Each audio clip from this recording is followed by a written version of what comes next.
ఒకసారి ఒక జాలరి గాలం తీసుకుని అడవిలో ఉన్న చెరువు వద్దకు వచ్చాడు. చెరువులో గాలం వేసి ఎదురు చూడసాగాడు. ఎంతసేపు గడిచినా ఒక్క చేప కూడా పడలేదు. ఈ ఆల బేత్త నడుస్తున్నట్టుంది. ఎంతసేపు చూసినా ఒక్క చేప చెక్కలేదు. ఇప్పుడు వెళ్ళిపోయి రేపు వస్తే మంచిది అనుకుని బయలుదేరబోతూ ఏదో గుర్తొచ్చినట్టు, అమ్మో చేపను పట్టుకెళ్ళకపోతే రోజంతా పస్తులు ఉండాలి. మళ్ళీ ఒకసారి ట్రై చేస్తాను అనుకుని మరొక్కసారి గాలం వేశాడు.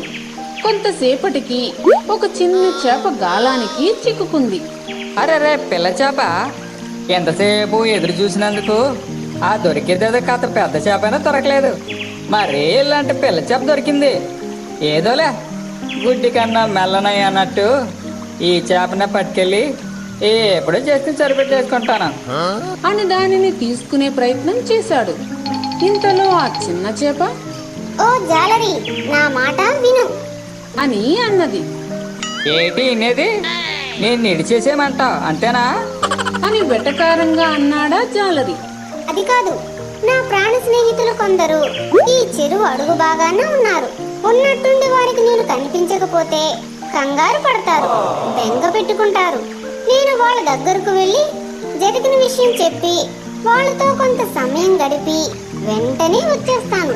ఆ తర్వాత నన్ను నీ వెంట తీసుకుని వెళ్ళిపోదు గాని అని బ్రతిమాలిందా చేప. ఓసోస్, తప్పించుకుపోవడానికి భలే సెంటిమెంట్ గా చెప్పావే. నేను నీ మాటలో నమ్మనుగాక నమ్మనా, నిన్ను వదిలేదే లేదు అని దానిని తీసుకోబోయాడు. అయినా ఆ చిన్న చేప అతడిని చాలా బ్రతిమాలింది. కాళ్ళ వేళ్ళ పడింది. ఓవైపు దాన్ని చూస్తే జాలేస్తుంది, మరోవైపు ఏమో నమ్మబుద్ధి కావట్లేదు. ఏటి చేయాలో నాకైతే అర్థమైతలేదు.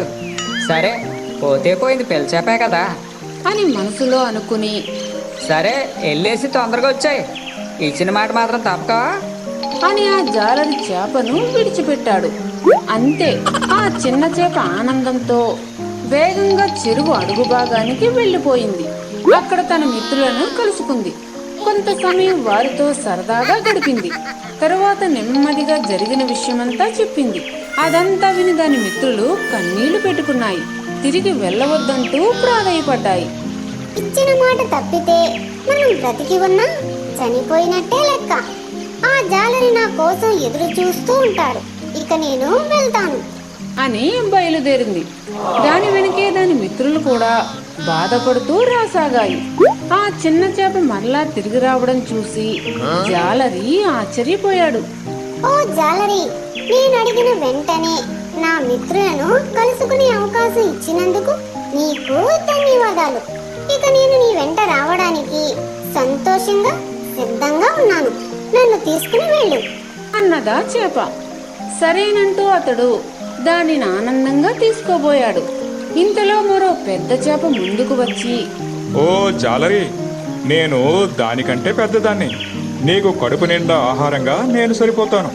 నన్ను తీసుకుని పో, నా మిత్రురాలిని విడిచిపెట్టు అని బ్రతిమాలింది. మరింత పెద్ద చేపను చూసి జాలరికి భలే ఆనందం వేసింది. ఆ వెంటనే చాలా పెద్ద చేప ముందుకు వచ్చి, ఓ జాలరి, నన్ను తీసుకుని పో. నేను నీకు వారానికి సరిపడా ఆహారంగా సరిపోతాను. నా స్నేహితురాలిని విడిచిపెట్టు అని వేడుకుంది. అంత పెద్ద చేపను చూసి సంతోషం పట్టలేక జాలరి ఎగిరి గంతేశాడు. ఆ చెరువులో ఉన్న చేపలన్నీ అలా ఒకదాని తర్వాత మరొకటి ముందుకు వచ్చి తమ మిత్రుణ్ణి విడిచిపెట్టమని, తమను తీసుకువెళ్ళమని కోరడంతో జాలరి ఆలోచనలో పడ్డాడు. స్నేహితులంటే వీళ్ళ కదా అని అనుకున్నాడు. ఆ చేపలను చూసిన జాలరికి చాలా ముచ్చట వేసింది. చేపలారా, మీది చాలా గొప్ప స్నేహం. మీలాంటి స్నేహితుల్ని విడదీయాలనుకోవడం మహాపాపం. నేను ఈరోజు పస్తులున్నా పర్వాలేదు కానీ మిమ్మల్ని అందరూ విడిచిపెట్టేస్తున్నాను. నేను ఇక ఎప్పుడు ఈ చెరువు దగ్గరికి రాను. అందరూ హాయిగా జీవించండి అని చెప్పి అక్కడి నుండి వెళ్ళిపోయాడు. దాంతో ఆ చేపలన్నీ ఆనందంగా ఎగురుతూ కేరింతలు కొట్టసాగాయి. ఫ్రెండ్స్, ఈ వీడియో నచ్చినట్లయితే లైక్ చేయండి, షేర్ చేయండి. అలాగే మా ఛానల్ సబ్స్క్రైబ్ చేసుకుని మాకు సపోర్ట్ చేయండి.